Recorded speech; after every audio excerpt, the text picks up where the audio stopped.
जरूर कहना चाहता हूं, जिम्मेदारी से कहता हूं कि मैं कहना नहीं चाहता, मगर मैं कहीं लालची आदमी नहीं हूं और न मैं कोई परिस्थितियां देख के कोई सौदा करता हूं।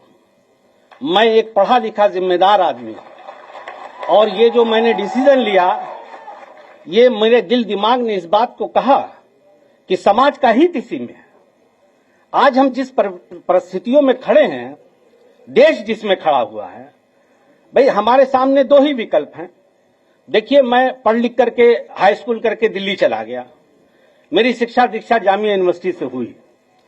मैं एक पढ़ा लिखा इंसान हूं, I can understand the situation of country. तो मुझे ऐसा लगता है कि आज दो खेमा है। एक खेमा वो है जो इस देश को तोड़ना चाहता, बांटना चाहता है। मैं बहुत दर्द से इस बात को कहता हूं कि मेरी परवरिश में मेरे 99% दोस्त मेरे हिंदू हैं और मुझसे इतना प्यार करते हैं, बाखुदा मैं कसम खा के कह रहा हूं कि मुझे इतना प्यार करते हैं, इतना प्यार मिलता है उनसे कि मुझे कभी लगा ही नहीं कि हम लोग मजहब के नाम पे भी हमको कोई बांट सकता है क्या। यही हमारी देश की संस्कृति है, इसी में हम पल के बड़े हुए। मेरा दिल रोता है इस बात के लिए, मैं बाय हार्ट इस बात को कह रहा हूं। बहुत दर्द होता है मुझे जब मैं देखता हूं कि आज मजहब के नाम पे क्या हो रहा। मजहब तो आस्था की चीज है।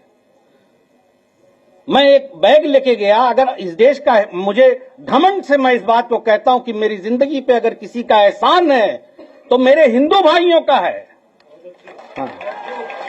मैं इस बात को चिल्ला चिल्ला के दुनिया के हर मंच से कहता हूं। अगर इस देश का हिंदू इतना बुरा होता तो हम तो माइनॉरिटी में हैं भाई। हम तो कहते ही हैं कि हम आपके छोटे भाई हैं। कभी हमने ये नहीं कहा कि हम बड़े हैं। हमने हमेशा कहा कि आप मेरे बड़े भाई हैं, आप लीड करें, हम लोग पीछे खड़े हैं। मगर मेरे भाइयों, मैं आजमगढ़ से आए हुए लोगों को ये बात कहना चाहता हूं कि तुम्हारे इस भाई ने, तुम्हारे इस दोस्त ने ये फैसला किसी लोभ लालच में नहीं किया है, बल्कि ये समझा, दिल दिमाग से ये समझा कि हम लोग being a sincere citizen of country, हमारी क्या जिम्मेदारी है। तो लिहाजा मेरे दिल ने इस बात को कहा कि यकीनन हमें ऐसे लोगों के साथ खड़े होना चाहिए जो इसका विरोध करते हैं और इसको बचाने के लिए लड़ रहे हैं।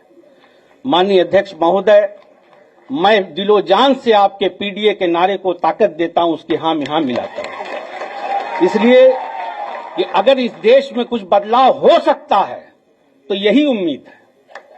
मैं तो ऊपर वाले से, अल्लाह से ये दुआ करता हूं कि अल्लाह आपको सेहत दे, लंबी हयात दे और ताकत दे, और हम लोग आज के बाद हम आपके लिए पूरी जिंदगी आपके साथ। और इस मन से गुड्डू जमाली कह रहा है, चाहे मुझे यहां कुछ मिले या न मिले, मैं पूरी जिंदगी आपका वफादार रहूंगा।